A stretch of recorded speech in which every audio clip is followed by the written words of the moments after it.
We got a really good one here to kick it off. Johnny Bench, Big Red Machine captain, Reds Hall of Famer, and also Baseball Hall of Fame, and has been called the greatest catcher in baseball history. Johnny, we're thrilled to have you here with us. You got a new title for this weekend, Co-Grand Marshal of the Food City 500. Working on it. I'm really excited. This is going to be a great opportunity. I was here in 2014. Got to spend a little time with my Blue Emu people here who are based here. But the fact was that Richard Childress is a good friend of mine. I've worked with Richard Petty and Jeff Gordon and I were on the Who Wants to Be a Millionaire, and I'm a big fan of NASCAR. I've always have been. I admire the fact. And the only problem I have is I have trouble getting in the car. You know, they don't make cars big enough for me for catchers who can't turn sideways. I was at Daytona and they said, "You want to take a lap around?" I said, "I'd love to." He said, "All right, crawl in the window." I said, "I'll just stay here in the pit," because I could not crawl in that window. I've never touched my toes in my life, and here I was catching for 17 years. So, any questions? Okay, thank you. I really enjoyed being here. We got Claire B. Lang back here on the right. Claire B. Lang. Great to have you here. Talk about what you've thought of fast cars. Do you have a particular driver, and what's the fastest you've driven? What about the sport of NASCAR? Well, I've done the laps at Daytona, and unfortunately I didn't get to go around here. This would have been probably this has always been my dream racetrack. I mean, it's just the idea of 15 seconds around, for a lap and everything else, and to see the excitement. And I haven't been to very many tracks, but I'll tell you, I've been to Indy, I've been to Daytona, and I've really enjoyed the fact. But the conditioning, and I get caught up in the fact that I'd like to say team sport because so many people are involved in it. But the fact is that we've actually done some neurovisual studies on especially like the pit crew and how the changing of a tire, the changing, the unity of which they do. I say there is no I in team. I think it's all eyes, because you better have the best individual at each position. And these guys are amazing. I mean, the timing and the number of repetitions, as you all know more than I do, the repetition they have to do just to try to pick up that half second. And so I'm a big fan of I hate the guy that's in the front to lose. I mean, I don't know. It's just something about whether any sport, like I'll watch the Masters today, and I hate to see a Ferrari or if it's DeChambeau or if there's somebody coming out of the pack. I think you get heartbroken for losing, because we lost 2 World Series before we won. And so it's just like, I don't want to say, this is my guy. I mean, Earnhardt, and my gosh, I mean, and Richard. I mean, Richard, if you meet the King, I mean, it's just, he's just one of a kind. You just fall in love with him when you meet him and everything else. But, you always have those reckless on-fire drivers that just go crazy and do stuff. So I've loved the sport forever. I've just, I never was one with a lead foot, I guess, more than anything. You had your hand up? Go ahead, Jeff. And then we'll come over here to Zach. Johnny, what was your first reaction when you heard about the Speedway Classic being played here at Bristol? And then the second question I got for you, what made those Big Red Machine teams so special? Well, what I heard was because I've got a group of guys I call my breakfast bunch, and then I've got people from Cincinnati. So about 20 of us went out to the Field of Dreams out in Iowa to watch that. And then we're trying to figure out what could possibly be our next one. I've been a part of Hope for the Warriors for 20 years. It's a group and so when they started talking about building the field at Fort Bragg, I actually have a picture in my dining room that my friend took of how the Corps of Engineers built that ballpark at Fort Bragg. I think the Braves were the one that played there as well. So the idea is that they can bring baseball to a new era, new group, a new gender, but also to a location. I mean, these are people in this. I grew up in the country. I grew up in a town of 600 people. I mean, we're diehard baseball fans. We're diehard sports fans. And to think that we can make it unique, I think baseball's really smart in order to bring baseball into a new type of thing where we make it new, we make it exciting. And so for me, that was the first thing I did was I heard about it. And next thing I know, next day I was on the phone getting tickets for the Motor Speedway, the Speedway Classic, August 2nd. So we're a group of us, about 20 again. We've already rented a house. We got 20 guys coming again, and I can't even tell you the number of guys that after they did it said, I didn't know this was on my bucket list. And part of it is the fact of the camaraderie of what it is. And I guess, again, your question about the Big Red Machine was, the thing was, wherever I go, people will say, I was a Reds fan, I was a Giant fan, I was a Dodger fan, I was a Cub fan. And then they will say, but we really admired and respected you. Because and then they name the team. They start with Tony and Joe and Davey and Pete, and then they go George, Cesar, and Kenny, and they'll name the players on the field. Now, we left an impression, and that's what it's all about, is an impression of professionalism, of the fact that we played together. Now, Sparky would call us in a lot of times and ask us what I thought about getting Bill. We'd say no. What about Jack? Yes. Because we were a judge of talent. We were able to say, yes, this guy could fit in. And it's not necessarily in the starting lineup. I mean, it's hard to break that lineup, but it was guys that needed, like the Merv Redmonds and the Terry Crowleys and the Doug Flynn's and relief pitchers. We needed people in positions to make a difference when called upon. Bill Plummer was my backup catcher. He was ready every day if I wasn't playing. And so that was the thing about it. And you talk about Pete, Joe, Tony, and myself, you're talking about four of the greatest players ever at their positions. And they proved it. And then George Foster hit 52 home runs. So I felt like we brought guys up to a higher level because we had a high standard. And if you have a high standard, you set it, and then everybody has to stay up with it. Because we didn't ask any special quarter. We said, I don't know, I got to have a private plane, I got to have my own room, I got to have a suite, I've got to have... No, we didn't ask for it, so they couldn't do it. So the idea was every day it was a labor of love of going out there and playing the game, and we did it back in those days about as good as you can. All right, we got Zach over here, then we'll come back to Steve, and then Rod. Go ahead, Zach. Zach Sturdiolo, NASCAR.com. Knowing that you were here in 2014, you've seen what the aura of this place is. Oh, yeah. And felt that. Knowing that this place is going to be hosting an MLB game, what atmosphere are you anticipating this place to bring to that sort of event? Well, I'm going to ask Richard Petty if he'd make a couple laps around the infield just to make really get the excitement going and everything else. I mean, there's nothing more exciting than this race. I mean, when you get down to the last laps and all the things and I hope it's an atmosphere. I hope it's it all starts with the fact that you try to convince people to come to this event for the baseball game with one thing in mind, the uniqueness of it, the novelty of it. And yes, they can pull for the Reds, they can pull for the Braves, but they can hopefully pull for baseball. To think, okay, I mean, for my family today, I mean, my son, he's 15. He wants a Raptor 150 if anybody got one or knows a dealer that can get it. And it's 750 horsepower. He said, no, Dad, I don't speed. It's just there if you need it. Yeah, it's like, but it's when he got here, it was the excitement. I mean, he's never been he's a car fan, obviously, and understands it, but he's never really, but now to be here and be a part of it. Well, that's what I want to hopefully transcend into the game. It's just that people come and with, outside. I want the activities outside.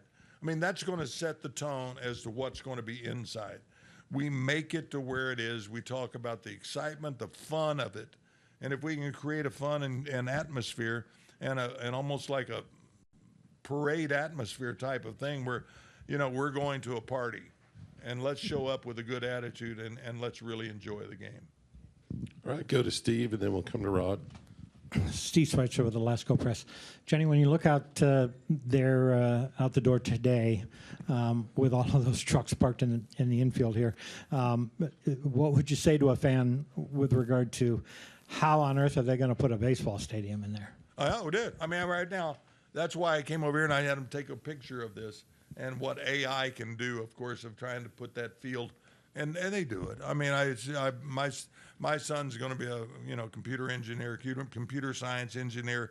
He's starting to do that. But I think all the time about the capabilities that some of these guys are and their brains and the architecture. and seeing even clover leaves on the highway. I think about guys that do amazing things. You guys are wordsmiths. You guys know you have your brain cells holding hands, hopefully, when you really get down to it and doing what they do. So, I mean, to imagine what this is, I don't have any doubt in my mind that this won't come off as just one of the most pristine, one of the greatest looking fields. You would think that you're doing it. And I played in enough minor league, fields back in the day. I mean, it was, so now to think that this will be at another level. MLB wants to do this at another level. So they're committed to making this really happen to and at a major league type level. I mean, can you be Dodger Stadium? Can you be Wrigley Field? Can you be Fenway Park? No, but I mean, can you make an atmosphere of a one-of-a-kind thing? And it's going to be worth it almost. I've got my tickets already, just so you'll know. I started the day I heard about it. I used my, as my family sometimes says, it's good to be used sometimes, just to get in on the list. And so I'll guarantee you sometime, even though I'm going to be down inside, sometime I'm going to try to go up to the top of that stadium and look down. And I want the picture of that, even if I don't make it up there because I got AFib, and so I don't want to climb all those damn stairs anyway. But it's like I want to see it. I want to see it from the perspective of how brilliant it is, and the fact that baseball is doing something like this. All right, we'll go to Rod over here. Johnny Rod Mullins with Augusta Free Press.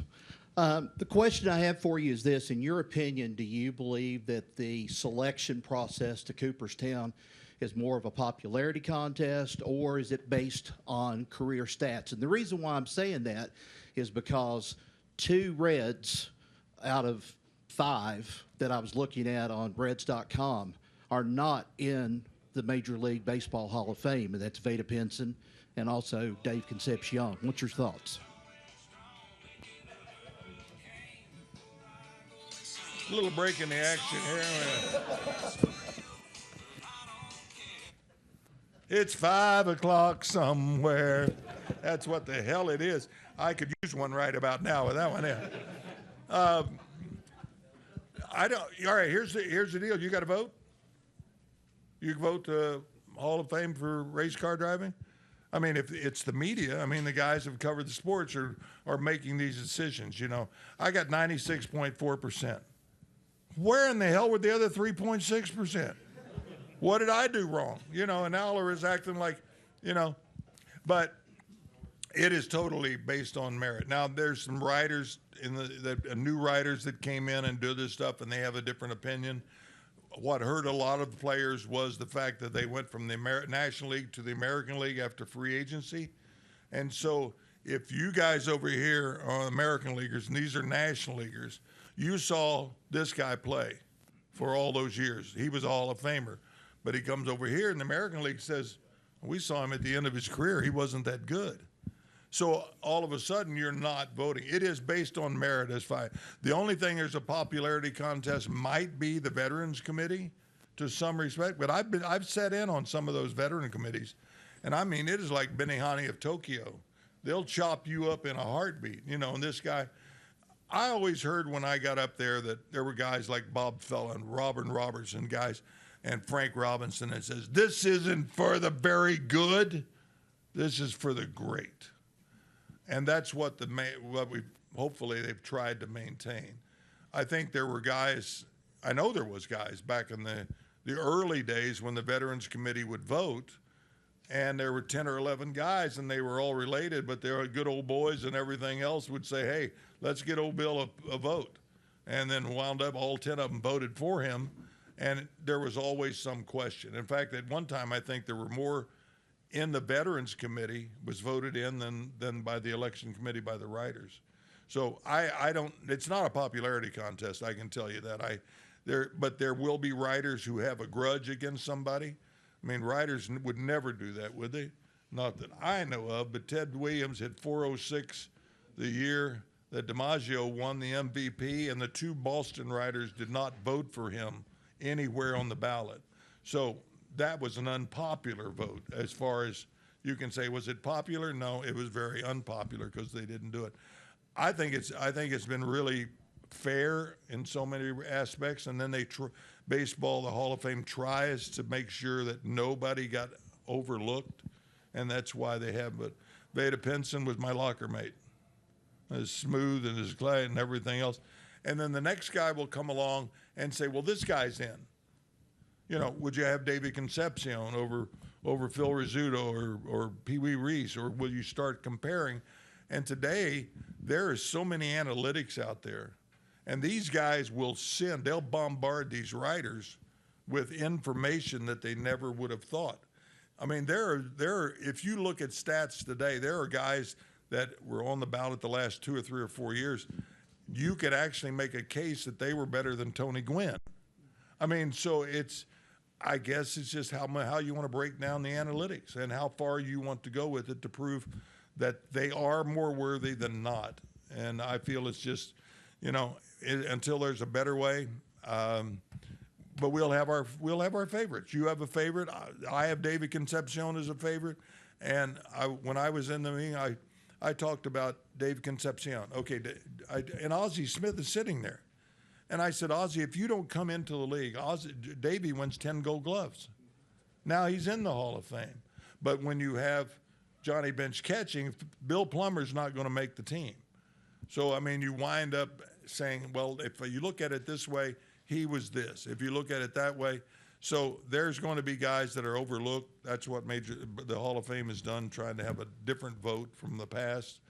And they get it as right as they can get it. But I'm sure there's, people that say, I don't think he deserves it. We look at it, in one way from the other, and we wind up saying, no, I can't vote for him. And the other guy says, I definitely have to vote for him, because they see him in their mind of how he compared. But it's all a mental decision on all these great writers' ballots. All right, really quick, let's close it out with just this. You say you're a fan of the sport. Who's your favorite driver? And you got to pick for the Food City 500? Well, I mean, because Richard's Childers such a good friend of mine, I'd like to see Dylan win. But and just as he's won before. I mean, but it's like here. But I'd like to see Richard Petty win another race. Was that political or what? No, he's the king. King is that, and Earnhardt and all those guys with their hair on fire and everything else. And there's Danny Sullivan's a really good friend of mine, of course, and he was saying, you got to race aggressively, because we were just having fun with it, and I said you got to race aggressively, you got to be on the lead lap for the last 100 laps, and you got to stay damage free. Now, Danny and we were talking about the Formula One race they have down in Miami, and there's not a lot of parking, because one of our friends their company is talking about being a sponsor. And so he said, yeah, but the racetrack is basically on the outside of the stadium, so they have problems with parking. So we went down to the Miami Open, the tennis tournament, the other day, and we pulled out, and instead of turning right, we went left. And hell, I was right there on the track. I was flying. I had the flag right in view, man. I was crossing the finish line and do it. So that's the closest I ever come to it. But you guys keep doing what you're doing, and I admire you and respect you guys for your motivation for what it is, and to be able to cover such a great sport that it is. And so, but thank you for my time.